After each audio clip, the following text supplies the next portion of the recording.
crafters, welcome back to my channel Because I'm Crafty. My name's Katelyn and I'm here to talk to you about my top 10 sewing tools. So whether you're a beginner or you're very experienced, and no matter what kind of machines you have, these are all tools that I think are a must-have when sewing. All of these tools that I'm going to talk about today, they are in no particular order, although I do have maybe a couple that are like way more important to me than the others, but they are not ranked in the top 10.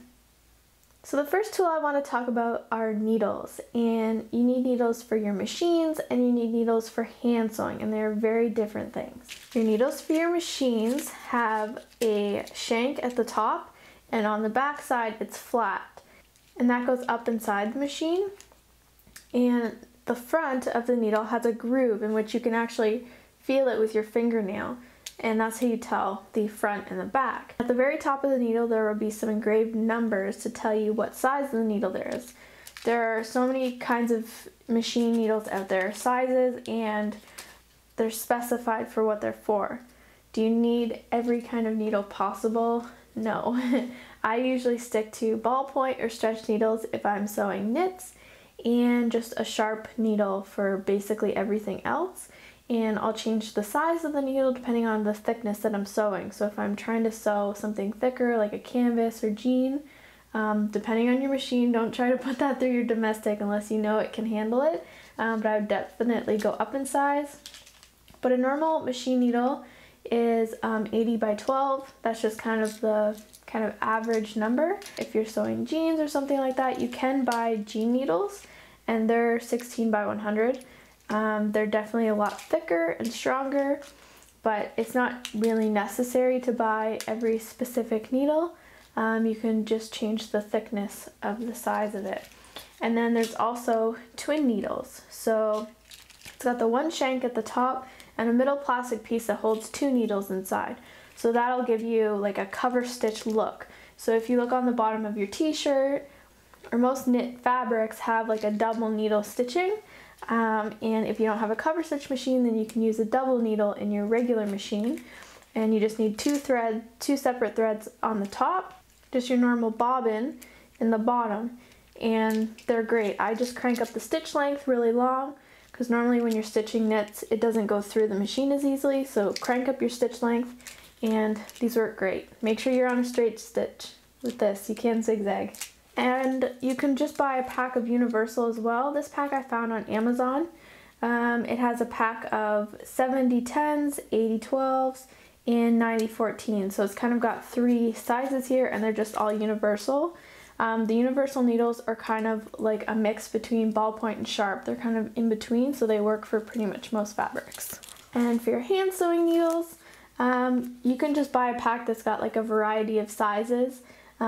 They come in ballpoint and sharps as well, and then you can get some really thick ones for thick fabrics or embroidery or upholstery and stuff like that. Sometimes they come in like big curved shapes, so definitely something to have on hand if you need to do some hand stitching.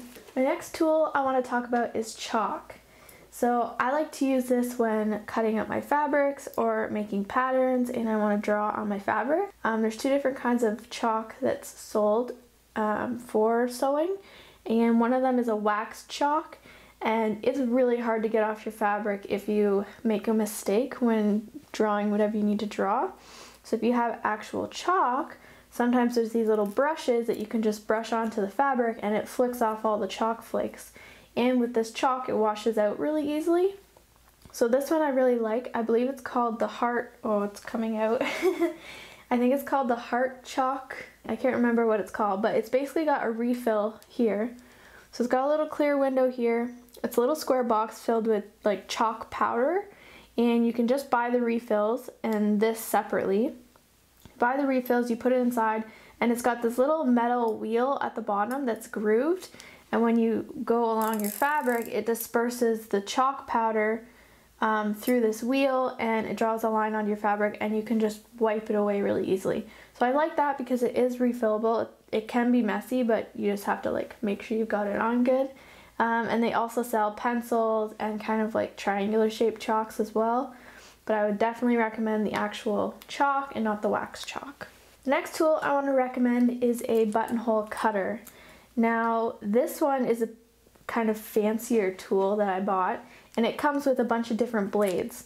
So what it is it's like an X-Acto knife, and you twist the bottom, the blade comes loose, it comes out, and you can replace it with the other ones that it comes with.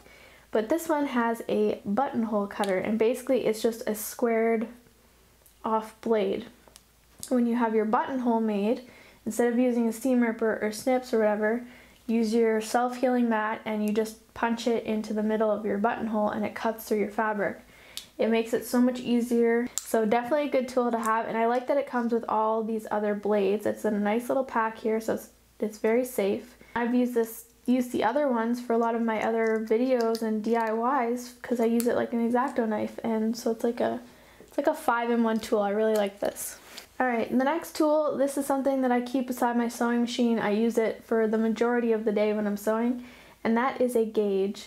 Now it's like a very small ruler. Mine is 6 inches long, and it has a little stopper in the middle. Mine's actually broken off, but you can push it up and down so that you can kind of mark off where you need a measurement. So it's marked off at each inch, and it's all labeled. It's got centimeters on the other side, but I like to keep this by my machine so I can make sure that if I'm hemming something, all my hems are pinned correctly, and it's just nice for measuring small things instead of having a tape around my neck or a tape beside my machine. It just gets really messy, and usually when I'm at my machine I just need to measure something really quick and it's really small, so this is perfect to have. Alright, the next tool I want to talk about are pins or clips. Now clips are something that are new to me and I haven't used it very often, but it's basically an alternative to pins, but they're little tiny, like almost alligator clips, and basically they're used for fabrics that you can't pin or that they're too thick to pin. So if you've got multiple layers together and the pin's not sharp enough to go through, or it's bending when you're putting it through, or especially for something like leather where you really shouldn't be pinning it so you don't put holes through it, this is perfect. So I like these. I haven't used them too much since I got them because I am so used to the pins. The only thing I don't like about these is that you can't get as close to that pinpointed spot in your machine when you're sewing because the clips are wide, whereas the pin is very small. You can get like right up to your needle if you need to, but I still think these are really good. And then your pins, which I mean there's a big variety of pins. There's dressmaker pins which just have like a metal head on top, and they're usually a little bit thicker. I like to use those for draping, but for sewing I like the head pins. So these are glass headed pins. There's just a white like little ball on the end. They're really thin and they just go through fabric really easily. With them being thin, they do bend really easily, but they just go through so smoothly. I never have an issue with it catching fabric or anything like that. And with the glass heads, which is nice that they're not plastic, is that you can actually iron over them. So if you need to hold something like a hem or whatever when you're pinning, you don't have to worry about accidentally going over it and melting your pin head, which is what happens when you have plastic ones. So with the glass, you can iron over them, which is awesome. I definitely prefer them over plastic or no headed pins, so those are great. Next thing I want to talk about are snips. So you can have snips that are like little kind of like embroidery scissors, and snips that look like this, and they're just like kind of little snappy ones here. So I like these ones because you don't have to put your fingers through anything, whereas these ones you have to actually put your fingers through the holes to use them. But I have these by my machines to cut my threads. That way I don't have a big pair of scissors by my machine getting in the way. These are nice, pinpointed. You can cut your thread super close to your fabric. I find with using big scissors that the thickness of the metal of the actual blade gets in the way and you can't get as close to your fabric. So if you need to cut something super close, these are great. I love these. You must have in sewing a pair of fabric scissors. A designated pair of fabric scissors. Do not cut anything else with your fabric scissors. Oh, it's like cringeworthy to cut something with your fabric scissors. Label them, get them in a different color, whatever you need to do to keep these like locked in a drawer just for fabric. Because as soon as you cut them with paper, they're gonna get dull like right away. So definitely invest in some nice fabric scissors, get them sharpened every once in a while if you're using them quite heavily. Definitely invest in a pair of fabric scissors and keep them separate from your paper. So the other thing you need while sewing, and this is more specific to cutting your fabric, is a rotary cutter and your matching rotary blades. Now this rotary cutter is a Olfa 45 millimeter. They do have all different sizes. I believe they have a 60 and the 28. The 28 is nice too because it's a lot smaller. You can kind of get closer into things, whereas this one's a little bit bigger. I wouldn't really suggest the 60 unless you're making quilts and you have like really big long strips that you're cutting. And the blades, believe it or not, these are so expensive if you buy them at Fabricland. You can buy them, I think, in 1-pack and 5-pack or something like that. But I just looked to see my last package that I bought from Fabricland, and for one blade, it was like $15.99 or something like that. And I think I bought them on a half price day, so it would have been $7, $8. For one blade, it's too expensive. As soon as you hit a pin, the blade's pretty much done. You get like a little nick in it, and you're gonna have to keep going over your fabric when you want to cut it. So Fabricland, I'm sorry, but your blades are too expensive. I'm not sure about in other countries, but it's too expensive there. So I bought mine on Amazon. I'll link them down below. These are the Precision Quilting Tools Sharp Rotary Blades. There's 10 in here, and this was around, I think, $20 or $30, which I think is a much better deal for 10. I mean, that's an amazing price. The other thing I would recommend when buying rotary blades is maybe get 2 packages. If you can get a smaller pack and buy 2 of them, that way you have 2 of these plastic containers. Unless you have another container to put them in, that would work too. But when you're done with your blades, you need to have somewhere to put them. So when, you know, it's no longer good and you need to replace it, you need a place to put the old ones. So what I do is use one of the packages that it came in, and with a Sharpie, I write done on the actual blade, and I keep all my old ones in a package, and then I keep all my new ones in a separate package. So with me writing done on here, I know that these ones are garbage and that I can safely dispose of them when the package is full. And then my new ones are separate, so I know I've got a good blade on my rotary cutter when I need to use it. So the other very, very important tool in sewing to have is a seam ripper. Now this is a very special seam ripper I have, and you may be looking at it going, where is it? So this handle comes out like this. You turn it around and you stick it back in, and your blade is right here. It is very, very sharp, and the handle is wood, and they're actually handmade. They're hand turned, I believe the wood's dyed as well, because this one's pink and it's got some pink and purple in there. So where do you buy these seam rippers? These are made here in Canada by a company called BWA Wood Turning, and I'll read you just a little about information on Facebook. It says BWA Wood Turning offers one-of-a-kind artistic and functional woodworkings. We specialize in custom wood laminations made of domestic and exotic woods. His name is Bruce, and he's a wood turner, and he makes a ton of things here. I'll just give you a little bit of info, but I will link their Facebook page down below and their website. On their website, there's a page where you can see their whole collection, and then I believe you can message them on Facebook and ask them which colors they have in a specific item that you're looking for, and they'll let you know what they have available. So they offer a ton of things, but related to sewing, kind of artsy things. They of course have the seam rippers.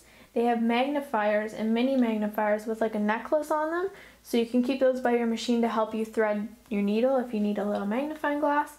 They do also offer these seam rippers on a chain, so at the end there's like a little loop where they've put like a necklace through it, and that way you can kind of keep it on you at all times, which I think is a great idea.